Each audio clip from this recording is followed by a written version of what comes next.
because he's so omnipresent. It's the guy that actually can refer to the blogosphere as his own personal MySpace. But ladies and gentlemen, we've got Cory Doctorow up here to do our keynote this morning. Let's give him a big round of applause. Thank you. Thanks a lot. How's my level? You guys hear me okay? A little closer. All right, I've just kicked my power out.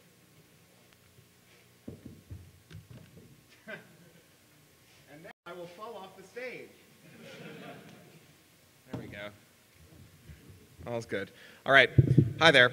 I'm Cory Doctorow, and I co-edit a website called Boing Boing, and I'm a fellow of the Electronic Frontier Foundation, an organization that used to be my employer. And this year I'm the Canada-US Fulbright Chair at the University of Southern California, where I'm teaching an interdisciplinary group of students about DRM and the risks to it. And, you know, the funny thing is I don't have any credentials. I don't have a degree. I just kind of stuff because in 1977, when I got my first computer, I fell in love, and it's a love affair that never ended. When I held that machine in my hands, when I used it, when I used it to log on using an acoustic coupler to a PDP at a nearby university, I felt a rightness there, like a tool that had been made for my hand had come into it. And I think that that's common to the experience of so many of us. It was a machine that did my bidding. As time went by, I found myself getting into programming, and although I was never a virtuoso programmer, and just as quickly as I started working as a programmer, I stopped, I found that there was no experience quite so thrilling as taking one of these amazing tools and getting it to do my bidding, getting it to jump and to buck and to do exactly what I told it, even when what I told it to do was wrong, and when I got those crashes and saw that I was an imperfect god to be universe. And I found, even though I was never a virtuoso programmer and my career didn't end up being programmer, that everything I loved moved into the PC, and it became an unparalleled tool for self-expression. And so as the years went by, I found politics and personal relationships and art and news and everything else that mattered to me had moved onto this platform, this open platform that anyone could play with, that anyone could move into, things that the designers never envisioned were happening there. The law of unintended consequences played out and played out and played out, and every day my love affair with computers gets deeper and more profound. So we tend to forget in this era of PCs what the mainframe meant. The mainframe didn't just mean that few people had computers. It meant that nearly everyone who used a computer only got to use and see the screens and programs that some central policy authority dictated to them. Now, that's not to say that mainframes weren't important and useful. They revolutionized business and they revolutionized government. But mainframes were not something that an individual could modify, improve upon, understand, or use in the way that suited them. In fact, as the PC emerged, it became clear that the PC represented a dire threat to a mode of doing business, to the extent that people who brought their 8086s and their into work were fired, right? They had to hide those machines under the desk because it was such a fundamental threat to the security model where a few geeks in white lab coats and the people who employed them got to dictate what all the losers could see and do, that it was important that anyone who challenged that be thrown out of the organization. The same is true of the internet. Right? The same is true of the internet because it replaced special purpose networks where every connection that you could make and every call that you could run was prescribed in advance. It was a default deny stance that prevailed in the networks that predated the internet. So that if you were Tim Berners-Lee and it were 1988 and you invented a protocol and a program and a server and you just wanted it to run on port 80, in the era before the internet, in the era of the balkanized private network, you would have to go and convince every systems administrator in every wiring closet that port 80 is to be opened, that HTTP to their business model, and that nothing bad would ever come as a result of HTTP. And of course, no protocol could ever meet that standard, and in particular where you have change-averse people who frankly have better things to do with their time than listen to your crackpot.com business model ideas, it's unlikely that you'll get port 80 opened in all the wiring closets. And since these are Metcalfe's law technologies, excuse me, I did the other dumb speaker thing, I forgot to turn off my phone. Let this be a lesson to you, turn off. So, that said, we replaced the special purpose network with the general purpose network. And in so doing, we changed the world from a world in which you could only see the screens that someone prescribed and only run the protocols and talk to the people that some central authority prescribed, into a world in which anyone could communicate with anyone without any third party intervening using any technology or protocol that they wanted. A profound shift. And when I think about what causes me to fall in love with the internet, it's that. It's that every day, playing out all over the world, individuals are figuring out what works best for them and making it happen, making the machine buck and hum to their will and sharing their will with the rest of us and building out bigger and better technologies. By the same token, when the crypto wars were over, it seemed like we were on the dawn of a new era. It seemed like we were entering into an era in which not only could anyone communicate with anyone, but they could do so with perfect privacy. But today, the upstarts of yesterday, the people who organize businesses around capturing the value that was lost when they fired the PC pioneers, the people who figured out what crypto was good for and created commerce out of it, the people who saw the internet as something that was a useful and valuable tool, it seems like a lot of those people are turning into the people they replaced. Like the Animal Farm, when you look from the pigs to the farmers and back to the pigs, and you can't see the difference anymore. We're finding ourselves surrounded by an IT industry that increasingly takes it as its mission to figure out how to turn our machines and our networks into special purpose tools that respond to the will of people other than their users, where central policy can be dictated and enforced against the people who use the tools. So the worst practices of the technology industry are now being exported to other industries. So in software is kind of the birthplace of this terrible Frankensteinian monster called the EULA, the End User License Agreement. It was the first time that anyone really thought that you could do this terrible violence to the legitimate and noble agreement, right? That thing that happens when you and I sit down at a table and start with what we want and walk away with what we need. When you could take that and you could violate it and turn it into something so trivial, you can form an agreement merely by looking at a sticker, or merely by having a screen of text flashed in front of you, and that agreement somehow constitutes something binding, a waiver of the rights that were set out by statute and practice and custom in the service of enhancing someone else's business model at your expense. So we're seeing EULAs move into areas beyond software now. So for example, films. If you go to Amazon and you buy a movie from Unbox, you'll find yourself agreeing to a bunch no sane human being would ever form an actual agreement to. This is an agreement in quotes. And that agreement includes things like they can delete all the movies that you bought whenever they want to. They can dictate which devices you can play the movies on from day to day, from moment to moment. You can't sell the movies, you can't loan the movies, you can't return the movies. If the movies are never delivered to you, you still have to pay for them. You can't take the movies with you if you move abroad. You can't take the movies with you if you go abroad on holiday. Those rules are embodied in a EULA that is to a greater or lesser extent binding. But it doesn't stop there. The hardware industry has decided that the EULA is a great bit of kit to stick in their own toolbox. So I just bought a Lenovo laptop, and when I opened the box, I found an 8-page acquisition agreement that described to me all the things I'd agreed to by opening the box. Right? By dint of becoming a customer, I had formed.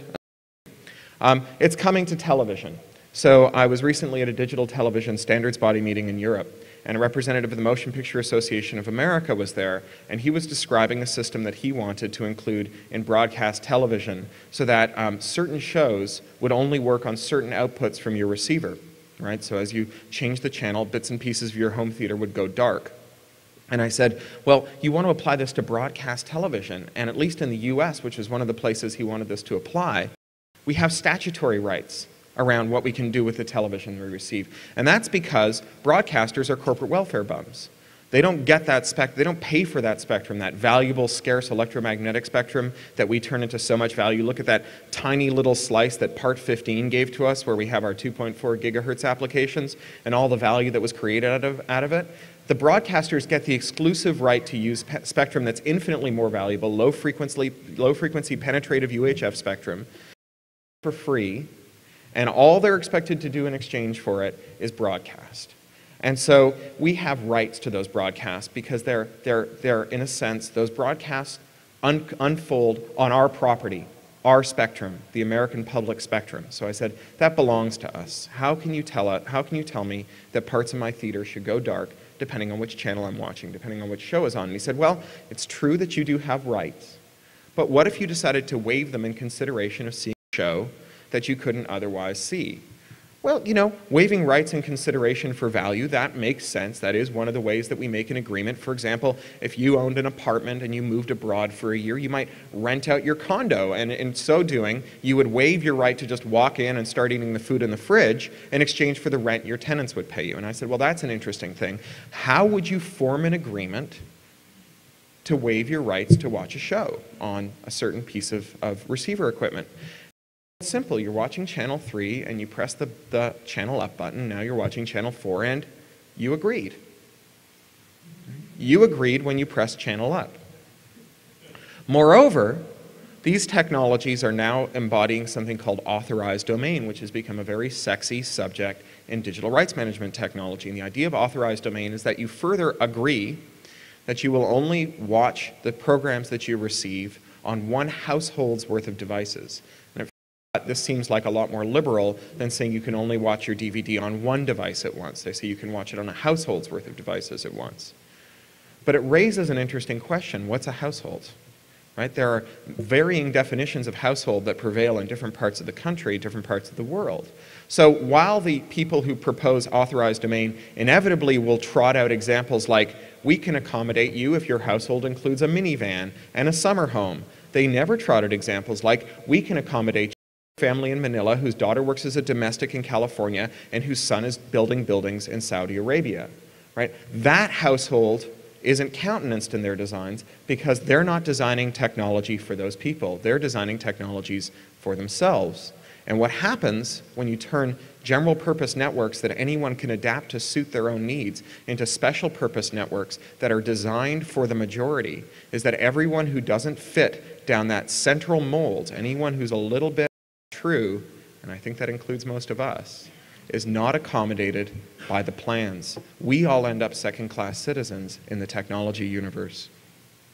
It's coming to consoles. So if you buy a video game, you'll find yourself captive to a fairly corrosive business model, the razor blade business model, where you give away the handles and you sell the blades for more. In the case of things like the Xbox 360 or the PSP, what they do is they give away the hardware at slightly below cost, and then they make up the money by saying, only we can install software on this hardware, and we will sell the right to install software on your hardware. The stuff that you own, we'll sell that right to other people. It's kind of like being traded to another prisoner for a couple of packs of cigarettes, right? That's the core of that business model, and you find over and over again that these consoles are now being designed in a way that tries to prohibit you from modifying them, from understanding them, and that you agree to reverse engineer them, not to install code on them just by opening the box.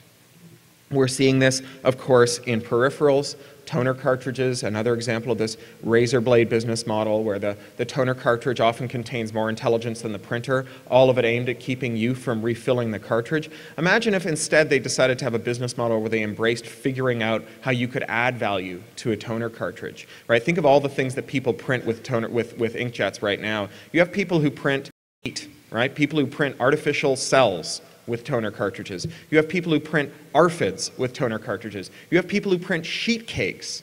You ever seen one of those cakes with a picture of your kid smiling on the top? Sheet cakes with toner cartridges. What if instead of trying to restrict the value that you can get out of a toner cartridge, they tried to expand the value and make a stronger case for owning a certain toner cartridge by taking that intelligence that they're building into it now and letting the audience create more value? The way that today a PC's value is very little about the value that was added by the hardware manufacturer and almost entirely about the universe of services and programs and people you can connect to using their equipment. And now we're seeing it in cars. So it's not you who gets the EULA, but it's the mechanic, because your car has an obfuscated interface for talking to the engine, oftentimes, and a mechanic needs a special piece of equipment in order to talk to your engine. And when she does that, she signs an agreement that says she won't order parts from anyone except the manufacturer.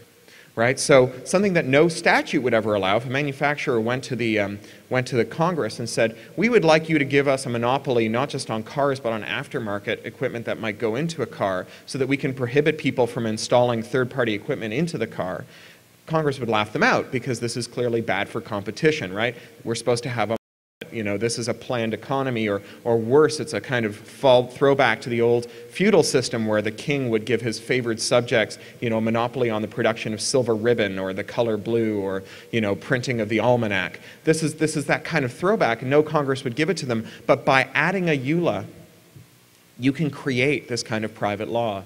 And really, what company wouldn't love to be able to write their own laws, enshrining their own business models into law? At your expense, at their customer's expense. And if all it takes is to put a sticker on the outside of the box that says by breaking this sticker you form an agreement, then who will refrain from doing it in the long run? Now, it's not just EULAs. The anti-copying, anti-use technologies that are sometimes called digital rights management technology, or God help us, copy protection. Now, I assume most of you are sysadmins or have been at one time in your life. Have you ever protected data by not copying it? Right? My data by having an encrypted backup of it on a server in Australia. So if the hemisphere goes, my data survives, right? Now, these technologies are presented as technologies to keep honest users honest. Now, Ed Felton at Princeton says that's like keeping a tall user tall. The reason for that is that honest users, that is to say people who are naive or honest or moral enough to consume media that they buy instead of media they download from peer-to-peer networks, those people are the only people who get anti-copying measures in their media. In other words, if you decided to download a CD from eMule or whatever the kids are using these days, you're not going to get a rootkit from the music that you've downloaded. On the other hand, if you were to buy that CD from Sony, you might get a rootkit, right? So this isn't so much about keeping honest users honest as keeping honest users means, right? The people who haven't opted out of the system are the ones who get punished by the anti-copying measures. Now, ironically, this builds the case for opting out of the system, right? How many rootkits do you need to get before you say spending money is a foolish way to acquire media? Now, it's also built on a broken security model. It's built on a model that treats the owner of the hardware as an attacker. Now, first of all, as a technical matter, that's extremely difficult to pull off. The idea that you can restrict someone who's got physical access to the hardware in the privacy of their own home from gaining access to secrets embodied in the hardware is implausible in the extreme. But moreover, as a moral prospect, designing equipment that treats the people who shell out money for it as attackers of the equipment is bad for business, and it only works when everyone does it. And of course, when you have a copyright and you can say, I will only authorize people to play my on their hardware if they agree to treat the owner of the hardware as an attacker, well, maybe you can, in fact, construct one of these airtight bubbles in which everyone who sells hardware designs it so the owner is treated as an attacker. You never so we treat the Sony rootkit as an aberration. We say, my goodness, they sure did lose control of their senses when they installed that rootkit on those millions of computers. Dan Kaminsky, who's, if he's not too hungover now, he found 500,000 networks that were infected by the Sony rootkit, including military and government networks. And we treat that as a kind of crazed excess on the part of, sort of coked up Hollyweird fat cats who lost control of their senses for a moment. But in fact, that's not aberrant. That is, the fact that there is a rootkit in the DRM tells you what the DRM is for. Now, why do we install rootkits on people's computers? We install them because we want to inflict policy on a computer against the owner of the computer's wishes. We want to inflict policy that the owner doesn't want to see running on it, even when the owner wants to do it. Right? So we try to do that, and in order to do that, we need to have software that hides itself from the user. We need to have software that the user can't uninstall. We need to have software that treats the user as an attacker. And there's a reason that the Sony rootkit did the same thing that people who want to turn your computer into a botnet do. The reason that the Sony rootkit owned your box. And the reason is because DRM is all about owning your box. It's about this idea that while you're playing someone else's record on your record player, it stops being your record player and starts belonging to someone else. It's not something we ever had in copyright law. Copyright law is supposed to be about who can copy your works, not who can design a technology capable of copying your works.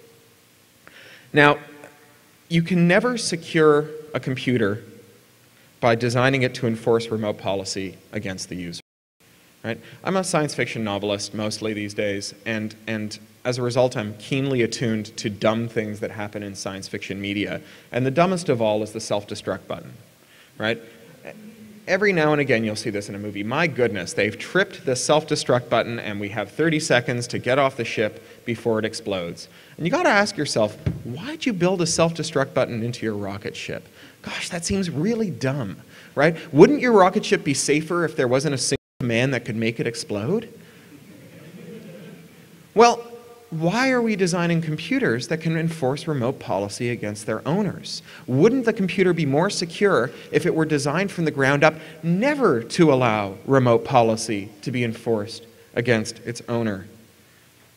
So this gets worse. It gets worse as we see a kind of bizarro world application of best practices from security. So what do we do in good security? Well, we have renewability, right? We say security is a process, not a product. Eventually our security will be compromised. When it is compromised, we need to patch it. So what does that mean when you're designing an anti-copying system, an anti-user system? It means that at times, not at the user's discretion, their devices will be updated to revoke things that run on their computers, right? To change the rules that govern the use of their own devices. And not surprisingly, the revocation is never used to make the rules more liberal, right? It's a noose that tightens in one direction. So for example, if you owned a TiVo about a year ago, you had a device that could record any show ever aired. Then TiVo pushed out a non-discretionary security update. And that security update came from a company called Macrovision. And what it did was it changed your TiVo into something that responded to a flag called CGMSA. And that flag broadcast signals would say no recording, or recording only for 24 hours, or recording for 7 days. Now there's no law about whether or not you can or can't record shows that are flagged record once, record for 24 hours, record for 7 days, no record. That's not the copyright law. This was a device rule that was established. It's like, imagine if your email had at the bottom of it a flag that said no forward equals 1, and then you could make a law that everyone who made a mailer had to look for that flag, and when they saw it, turn off the forwarding button, right? So Macrovision was pushed out onto the devices owned by TiVo users, and suddenly they had a device that was less capable. And that's not unusual, that's the norm. For example, most recently we saw the Fair Use for Windows Media patch pushed out by Microsoft, fastest patch in Microsoft history. And what they did was they revoked something that users had figured add to their devices. So if you owned a Windows machine and some Windows Media, you might have downloaded some software to let you do more with your music. Now from a user's perspective, that's not a security problem, right? You don't worry that it's only you've suddenly found yourself with the ability to load your Windows Media music on your iPod.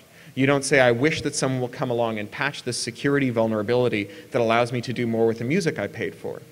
But Microsoft pushed the patch out and advised users that this was patch. They actually pushed it out a little faster than they pushed out the patch for the vector graphics vulnerability that just came along. Although to their credit, they did push out a patch for the vector graphics vulnerability ahead of Patch Tuesday. But they broke all speed records to get this patch out. And then the other elements of the tech industry that are being exported elsewhere, one is robustness, this idea that technology should be designed so that it's not user modifiable. Those of you who work source, those of you who work in the science of security, that is to say, disclosure, peer review, and analysis, understand that the ability to modify and understand your own equipment is fundamental to science. For 500 years, what passed for science was alchemy. And an alchemist was a lot like a scientist, except he never disclosed what he discovered. And as a result, for 500 years, every alchemist learned for himself that drinking mercury was bad for you, right? When alchemists began to publish did, the Dark Ages ended, and the Enlightenment began, and science arose. When you design devices so that their users can't modify, understand, or publish their results from them, then you start to claw back those vital norms that characterize the progress. And then finally, we're exporting anti-competition, the anti-competition that arose when we had software that was very siloed, and we had a lot of code obfuscation, and we had non-standardized data. We're exporting that into hardware universes and other universes. So if you buy an iPod and you buy $300 worth of iTunes music, Steve Jobs doesn't really care if you copy that music, right? Steve Jobs' DRM is not about making sure you don't copy the songs that you buy. It's about luring in the music industry so that when you have bought $300 worth of iPod music, you add $300 to the cost of switching to another brand, right? So I'm a long user. I'm in the process of switching to Ubuntu but on a ThinkPad, but I've got a sad Mac tattooed on my shoulder. I got my first Apple in 1979, and even I know that Apple hasn't always made the best hardware in the market, right? I remember the Performas, right, as do many of you, right? It is absurd to believe that Apple will always make the best iPods. We know for a certainty, I'll bet you a testicle, though not necessarily one of mine, that at some point in the future, some manufacture an iPod-like device that's better than Apple. And it'll probably cost about what an iPod does, between $100 and $250. But the cost of switching from an iPod to a Creative Labs iPod will be $250 plus the cost of all the iTunes music you've ever paid for. Because what Apple gets with anti-copying software is the right to sue Creative if they make compatible hardware. So this is coming soon to a productivity suite and an operating system. You've probably seen the Microsoft ads with the dinosaurs. I can't believe I sent that email to the whole company, right? That they're proposing in the new versions of Office what they call information rights management. And this is like anti-copying stuff for your own stuff. And the idea is that you can send out email or other documents that you can control the printing, forwarding, copying, and ongoing reading of. So you can revoke the ongoing right to read a document. And the idea is that you've got a trusted client that makes a round trip to a key server and says, can I have a key to decrypt this document? And the key server says, sure, here are the rules that you have to respect when you decrypt it. So disable printing, disable copying, disable screenshotting, whatever. And when you're done, you have to discard the key. So you have to come back to me for another look at it. Now, the key word here is trusted. If you're not a trusted client and you get the key, you don't have to right? You've got a clear text, right? There's nothing about having the clear text that says you can't print. It's all about whether the client treats the clear text in some special manner. So, for example, with the iTunes Music Store, Jan Johansson broke the iTunes Music Store last year, and the way that he did it was very clever. It turns out they don't encrypt iTunes Music at the source. That's because they get these efficiencies in distribution by using Akamai. So every Akamai node has like a mirror of music store, and it's all encrypted to a common key. Basically, it's not encrypted. It's encrypted to an easily guessable key. And so they send you this clear text file, and then when it hits your computer encrypts it. Right? Your computer actually stabs you in the back when you get the file, and it encrypts it against your use of it. So Jan wrote a piece of software that impersonated the client. Right? Went to the iTunes Music Store and said, I am Doctorow@craphound.com, and here's my password, and I'd like to buy this song by the. And then when it got it and transferred 99 cents into Steve Jobs' pocket, it just didn't apply the encryption step, right? So that's what happens when you don't have a trusted client, is you can ignore those rules. The airtight bubble gets pricked and it explodes. So you need trusted clients for this to happen. Well, how do you enforce trust? Well, you get to license who gets to get your keys. So if before all it took to make compatible software with Microsoft Office is to reverse engineer their file formats, today, we're moving into a world where what it takes to be compatible with Microsoft Office is to get a license from Microsoft. That's a radically different competitive landscape to live in. It's one in which you get to choose who your competitors are. And who's going to choose a competitor that's going to put you out of business? Who's going to choose a competitor that's going to vitally disrupt the market? So it's bad enough for corporate drones to be info who don't get to own property, who have to be stuck in this kind of licensor ghetto. But it's even worse when we apply that outside to the rest of the world. Computer users aren't just people who work in big, boring insurance companies and banks as they were in the days of the mainframe. Computer users are all of us. And as we start to turn the general purpose PC and the general purpose network back into the private network, back into the special purpose device where policy can be enforced against users, to apply these rules not just to people working in boring companies in states that begin and end with a vowel. We start to apply it to everyone.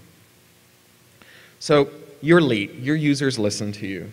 You can warn them. You can warn them that when they buy high-definition video formats, they get a Trojan horse for smuggling DRM in. So the people who run DRM for high-def screens have agreed they're not going to turn on something called the image constraint token until 2010.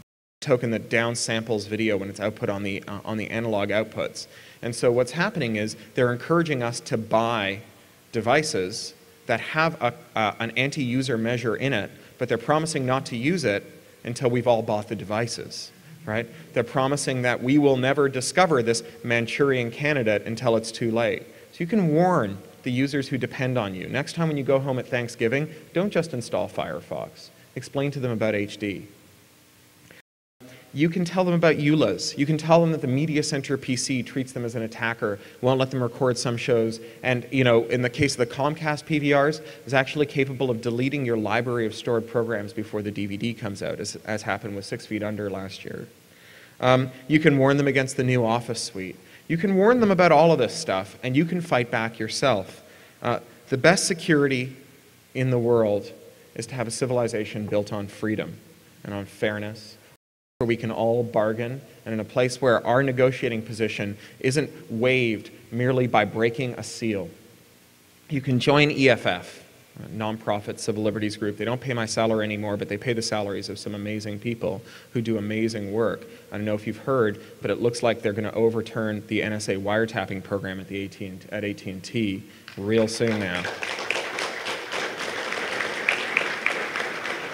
I'll thank you on their behalf. The Free Software Foundation, whose Defective by Design campaign is at least trying, right? They're building the first worldwide movement to do something about DRM. And while it may look a little weird to just have 7 people show up at the Apple Store in San Francisco, imagine if I told you 10 years ago that people would show up, even 7, in cities across the world to protest anti-copying technology in their music players. How odd that would have sounded. These guys are starting a movement that's going to become something big and worldwide. You can write code. You can write good code. You can write code that enhances freedom instead of taking it away. Some of you probably work for companies that want you to design stuff that treats the owners of technology as an attacker. And you can talk to your bosses, and you can talk to your line managers, you can talk to the software architects about whether or not that's a good idea for their business and for society. And you can refuse to agree. You can refuse to allow those EULAs to bind your behavior. I'll take some questions. Thank you.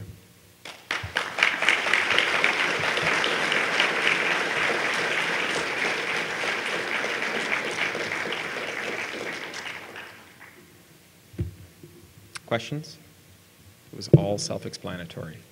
Nothing controversial at all. Yes, sir.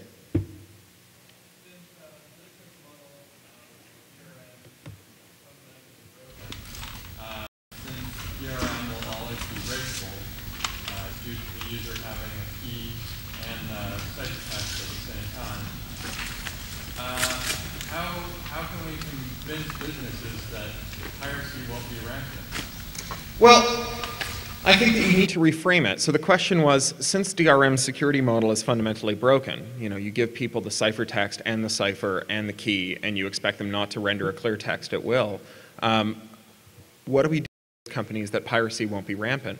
I think what we need to do is we need to encourage companies to view the fact that the internet makes copying easy as a virtue instead of a vice. And there are people who are adapting their business models to it. And in the same way that there were people who adapted their business models to radio, right? There were people who believed that Marconi should be forced to redesign the radio so that you could charge admission to it, because that was the vaudeville business model. You can't come into the hall unless you pay someone $1, and if you don't pay them $1, they throw you out. right? And they said, well, go back to the drawing board and give me a radio I can charge $1 for every time I give a performance. Now, the people who folded their arms and demanded that the world reconfigure itself into a way that was more hospitable to their traditional way of doing business ended up driving taxis and flipping burgers. The people who said, let's figure out a business model that treats the fact that anyone can receive radio, that a well-functioning broadcast system is one in which you receive it at the highest fidelity over the longest distance on the widest variety of equipment.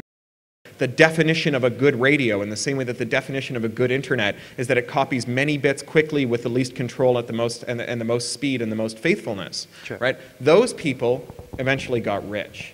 And so we have some artists who are pursuing this. You have people like the Techno Brega artists in Brazil, the largest new music forum in South American history, I think, who basically they give live performances, they're DJs, and they let people give away their music. And not only do they let people give away their music, that have been doing, they actually had a key realization, which is that if they let people sell their music, then the people who were essentially advertising their live shows would put even more energy into it than they would if they could only give it away. And so you can buy Techno Brega music, and the money doesn't go back to the Techno Brega artists, but they perform. And the way that they find their residual income is the way that almost all of us find our residual income, which is that they take the money they earn and they put it in a 401k, right? Or they buy a house, or they do whatever. After all, royalties are not a great way to guarantee a residual income. 98% of the works in copyright aren't available commercially. 97% of the people with a recording deal are earning $600 a year or less with it. So if we're going to say, well, what will happen to my residual income? The answer has to be what residual income? Right? If you're relying on your copyrights to carry you in your dotage, you better get used to eating cat food. Right? A smart artist is one who has a backup plan, a plan B, in the instance works don't form the tiny minority of work that continue to be economically viable decades after their initial production. There are other people who are doing this. In fact, you could argue that the people who sell music through the iTunes Music Store are making money without DRM, in the sense that iTunes Music Store music isn't sold because it has DRM in it. Right? No one says, I could download from eDonkey and pay 0 cents, or I can download from iTunes and pay 99 cents, but the iTunes has DRM, that one's for me.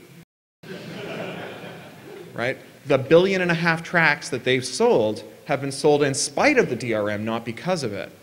And if you want to build a business case for selling more work, you need to start by offering a better value proposition. I have 15 minutes, thank you. Other questions? Sir?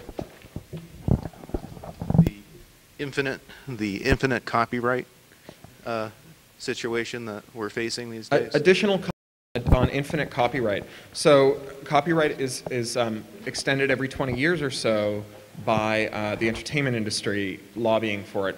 Is there anyone here from the UK? No?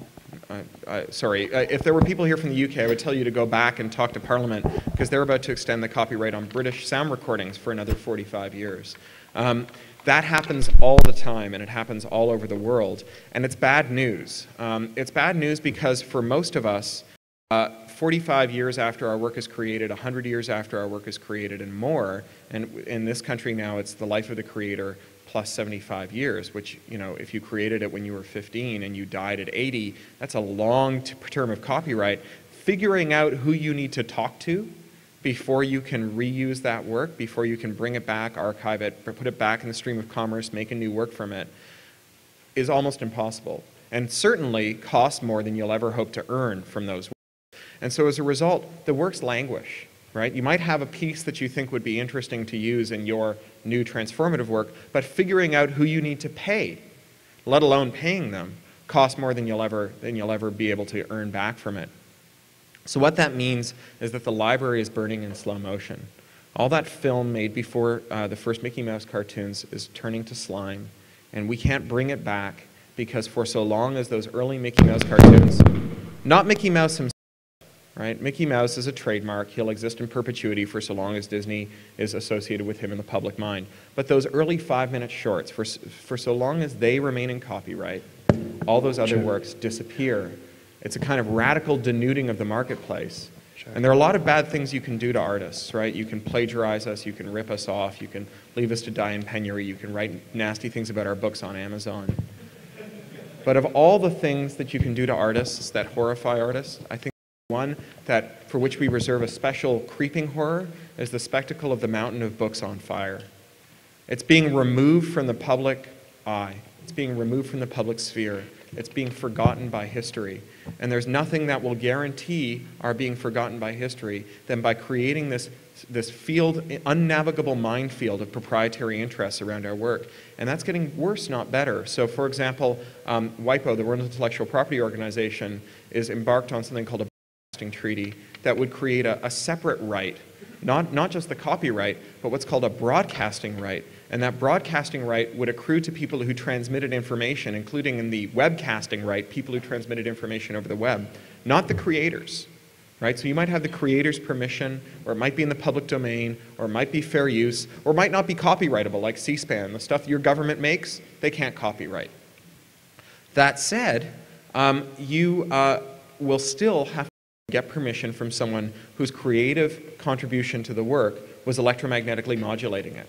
And those people get a 50-year monopoly over the reuse of the work. So even if you can track down the rights holder, you have to secondarily track down the person who sent you the copy, and you have to clear it with them too. So I think it's really important that we hold that back. The next term extension fight is due soon. It'll probably be within 5 years or so that we're going to start seeing the next term extension fight. And I think that we all need to come to the barricades. And if you sign up for EFF's mailing list, Effector, you'll get notice when that stuff starts to happen. And for those of you who are in Europe, you need to start looking at what's happening with phonogram rights, performance rights. Other questions? Sir? A moment ago, we were talking about radio, and you said that the people who came up with the new business model based on radio's ability to reach as many people as possible became rich, and those who could not create a new business model failed. Weren't the people who created that new business aren't they the RIAA and Clear Channel today? Yeah, you've hit a really interesting nail on the head there. So the question is, aren't the people who came up with the new business model the RIAA? Well, they are to a certain extent. In fact, that's the history of copyright. The history of copyright is yesterday's pirates become today's admirals, right? So just give me a sec, I'll get to you. So, you know, when the first record players were invented, the composers didn't think of performance as an important piece of the music industry. An industry is art plus technology. Anything else is just craft, right? So they had an industry, they had a printing press, so the composers could write sheet music and print it and sell it. Performers followed the instructions they wrote down, right? They were viewed as kind of trained monkeys. And so when the people started making record players that allowed a performer to perform a composition and then charge money for the recording, the composers went berserk. John Philip Sousa went to the Congress in 1908 and said, if these infernal talking machines allowed to continue, man will lose his voice box as we lost our tails when we came down out of the trees. Right now, many points to Sousa for being an early advocate of the still controversial theory of natural selection, right? But he was wrong, right? It was good for the music industry as a whole to have this to have this piracy, right? To legitimize this piracy, to have a business model that legitimized it. Now, along comes radio, and the people who make records say, well, what we did was what those assholes are doing with the radio, that's theft, right? You've got to keep them out of the market. And again, because Congress tends to be reluctant to be known as the elected lawmaker who broke the dominant form of entertainment in their country. I mean, there's a lot of bad things you can do to Americans and they'll re-elect you, but break their TVs and, you know, God help you, right? So lawmakers made radio legal, so the broadcasters now became the admirals. And along came cable, and what did cable do? Well, it stole broadcasts and put it down over the wire. And what did the broadcasters say? They said, those cable guys, they're pirates. What we did was progress, right? Well, then along comes the VCR. And the people who were the cable industry turned around, pointed to the VCR, and said, what those assholes are doing, that's piracy. What we did is progress. Now, who legitimized the VCR? Sony. Who put the rootkit on our computers? Sony, right? They're admirals now, and we're pirates. It's in the nature of copyright that the law never encompasses use invented when the law was written. That's because you've got to ship code if you're a lawmaker. You can't sit around and speculatively imagine all the things that someone might do with technology in art, right? If you were doing that, the heat death of the universe would precede the signing date of your code. You need to ship, and then you need to do a 1.1 release when the new technology comes along. And so historically, we do revise copyright law to accommodate new technology. The big difference today is that we have last year's admirals holding the line against this year's pirates. And this year's pirates need to understand that they are next year's admirals, and they need to fight for the legitimacy of the way that they acquire and use copyrighted works. Peer-to-peer networks are the largest libraries of human creativity ever assembled. They're the way that the majority of internet users consume art. To say that peer-to-peer networks should be stuck back in the toothpaste tube is not only unrealistic, it's immoral. What we need to do is figure out how to minimize peer-to-peer.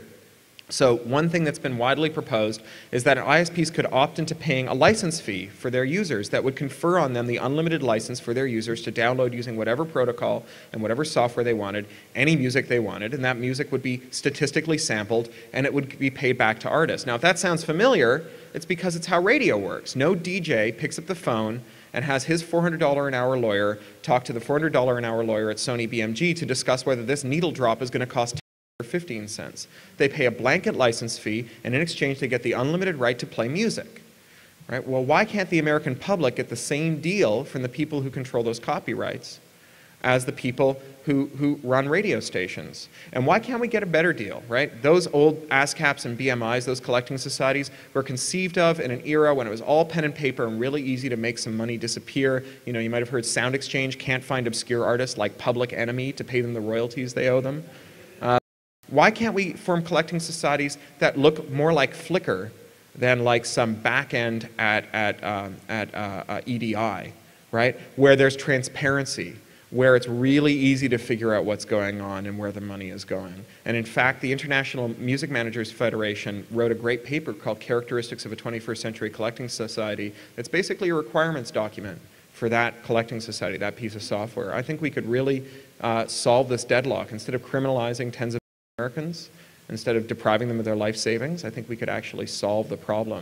And if you go to EFF.org/share, you'll find some detailed proposals for this, including links to works by a professor at Harvard named William Terry Fisher, who's written a lot of great research on this. You know, if half the music fans in America were paying $5 a month for downloading their music, you'd triple the profits of the music industry, and we could portion that out not just to RIAA members, but to artists directly.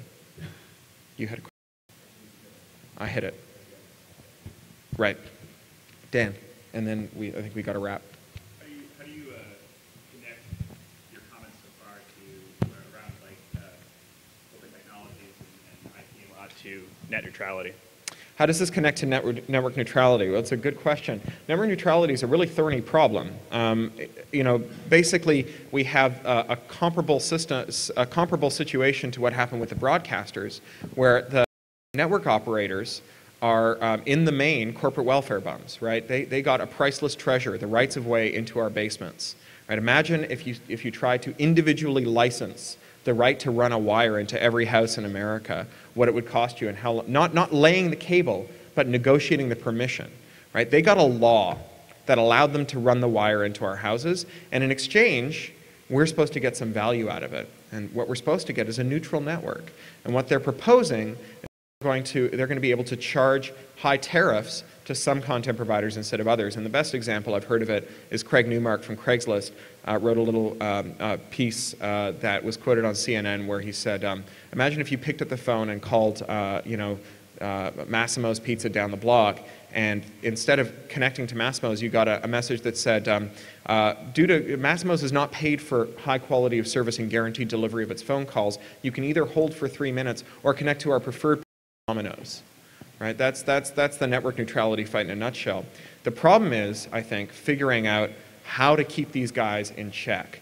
I'm not convinced that if we put the Federal Trade Commission or the Federal Communications Commission in charge of it, that we'd get a good outcome. Not because we shouldn't be regulating their ability to do this, but because those entities are readily captured by the industries they regulate. You know, the career trajectory of an apparat at the FCC, you get appointed when someone from your party gets into the presidency. You get appointed as part of the administrative turnover, and then when that presidency changes hands, the other party comes in, you leave and you go work for the companies who you've been giving sweetheart deals to through the whole term. And so those aren't people who are really good watchdogs on our behalf. There's one thing I do know, and it's that it's really hard to figure out whether or not a network connection is neutral. And we need that as a first step to whatever we're going to do, whether it's a market a regulatory solution, or some kind of combination thereof. And right now, it's really hard to figure out whether your ISP is fiddling your network. You know, I just moved here from London. I now live in LA for a year. And there's a host in China that I could never reach. The reason I couldn't reach that host in China is Sprint had a year-old fiber break they were still advertising a route on. And Sprint provided BT Internet with its route to China, and BT Internet resold to my carrier, and so I couldn't get to China. Right? Neutrality problem, but it's still a problem, and it's opaque to the user. The only reason I could distinguish between this host being down and this host being, and my network provider being screwed up is because the people in China kept emailing me this stuff and saying, we figured out what's going on and here's a proxy you can use to route around it. What we need is a distributed tool that we can use to take the temperature of the internet from millions of different locations, something like the Storm Center, but more user-driven, more like the Google, something that lives on all of our computers and tests on different protocols, on different ports, to different hosts, how the internet is providing, and makes that data set public so that multiple people can take it and crunch it and produce it. It would be useful to know, even if your ISP isn't fiddling, if they're incompetent before you sign up for them. And this is one way you could find that out. So I think we're out of time now. I'll leave you with another imprecation to join EFF, EFF.org. Thank you very much.